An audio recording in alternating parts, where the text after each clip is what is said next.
देश भर में 3 मई तक जारी लॉकडाउन के बीच थोड़ी राहत की खबर है।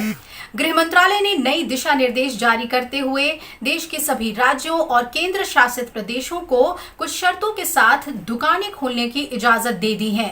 इन दुकानों के मालिक और काम करने वालों को सोशल डिस्टेंसिंग का पालन करना होगा और दुकान पर मास्क लगाए रखना होगा। केंद्र सरकार ने अहम फैसला लेते हुए आर्थिक प्रतिष्ठानों के लिए छूट का दायरा बढ़ा दिया है। सभी राज्यों और केंद्र शासित प्रदेशों में दुकान और प्रतिष्ठान अधिनियम के तहत पंजीकृत कुछ श्रेणियों की दुकानों को शर्तों के साथ खोलने की मंजूरी दी गई है। हेयर सैलून और रेस्टोरों को फिलहाल इस छूट से बाहर रखा गया है, क्योंकि इस तरह की दुकानें सेवाएं देती हैं, जबकि गृह मंत्रालय का आदेश सामान बेचने वाली दुकानों के लिए है। दुकानदारों को इन चीज़ों का ध्यान रखना है कि वे सोशल डिस्टेंसिंग के नॉर्म्स फॉलो करें, कर्मचारी मास्क पहने और जो हमारे स्टैंडर्ड हेल्थ प्रोटोकॉल हैं और जो स्वच्छता नियम है उनका वे अनुपालन करें। केंद्रीय गृह मंत्रालय की तरफ से जारी आदेश के मुताबिक प्रतिष्ठानों को जो छूट दी गई है वो इस तरह है।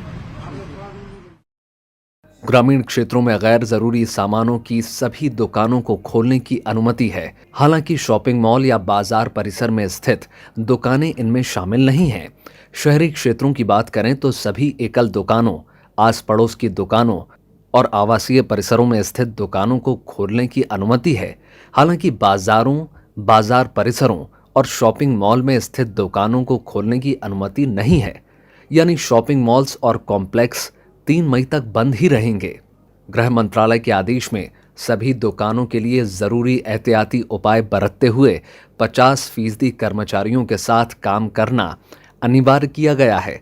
सभी दुकानदारों को फेस मास्क का इस्तेमाल करते हुए सोशल डिस्टेंसिंग के मानदंडों का सख्ती से पालन करना होगा। हालांकि लॉकडाउन प्रतिबंधों में दी गई ये छूट देश भर में स्थित हॉटस्पॉट और कंटेनमेंट क्षेत्रों में लागू नहीं होगी। ये हर राज्य सरकार को निर्णय लेना है कि वो किस प्रकार कंटेनमेंट जोन के बाहर इन एक्टिविटीज़ को, इन गतिविधियों को रेगुलेट करे। बेसिक उद्देश्य ये है कि सोशल डिस्टेंसिंग का पालन हो, भीड़ इकट्ठी ना हो और जैसे कि हम कोविड-19 के संक्रमण को फैलने से रोक सकें। इसके अलावा ये भी दोबारा से स्पष्ट किया गया है कि ई-कॉमर्स कंपनियों को केवल आवश्यक सामान बेचने की अनुमति है। शराब और तंबाकू की बिक्री पर प्रतिबंध जारी रहेगा। सिनेमा हॉल, जिम, खेल परिसर, मनोरंजन पार्क और धार्मिक स्थल भी फिलहाल बंद ही रहेंगे। छोटे कारोबारियों को नुकसान से बचाने, लोगों की परेशानियों को कम करने और देश में धीरे धीरे आर्थिक गतिविधियों को बढ़ाने के लिए ये अहम फैसला लिया गया है। इससे पहले केंद्रीय मंत्रालय ने 15 अप्रैल को संशोधित दिशा निर्देशों के तहत हॉटस्पॉट और कंटेनमेंट जोन में शामिल नहीं होने वाले कुछ क्षेत्रों में कुछ खास गतिविधियों को छूट देने का आदेश जारी किया था।